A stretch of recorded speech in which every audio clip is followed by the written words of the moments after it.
সবাইকে শুভ সন্ধ্যা। আজকের অনেক দিন পরে বেলকুনিতে এসে বসলাম। বেলকুনিতে বসার পরে খুব সুন্দর একটা ঘ্রাণ পাচ্ছিলাম, বুঝতে পারতেছিলাম না যে ঘ্রাণটা কোথা থেকে আসছিল। অবশেষে দেখতে পেলাম আমার একটা গাছে অনেকগুলা ফুল ফুটেছে। আপনাদের যদি একটু দেখাই, ফুলগুলো দেখতে যতটা সুন্দর আর ঘ্রাণটা কিন্তু তার চেয়েও বেশি সুন্দর। দেখেন, ওয়াও, অনেকগুলা ফুল দেখা যাচ্ছে। তো আপনারা বলেন তো এটা কি গাছ?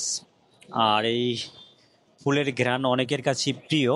আমি একটু জুম আউট করে দেখাচ্ছি।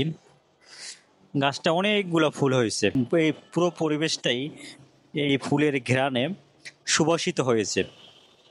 দেখেন তো ফুলটাকে আপনারা চিনেন কিনা।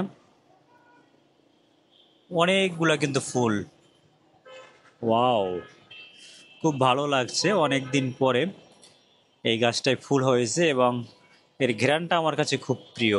আমি এই পারফিউমের সেন্ট অনেকে খুঁজেছি কিন্তু কোথাও পাইনি। তো আপনারা কমেন্টে জানান এই গাছটা আপনারা চিনেন কিনা আর এই ফুলটার নাম কি বা কি ফুল এইটা।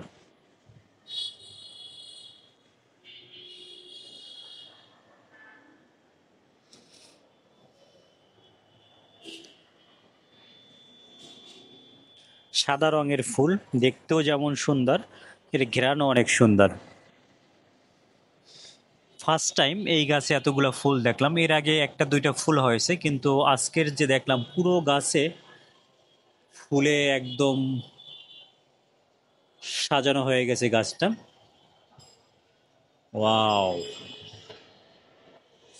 এর পাশেই কিন্তু রয়েছে লেবু গাছ। লেবু গাছেও বেশ কয়েকটা লেবু হয়েছে। যদিও বাজারে লেবুর দাম কম, কিন্তু এই গাছের লেবুটা, এর স্বাদ বা এর তৃপ্তি কিন্তু আলাদা।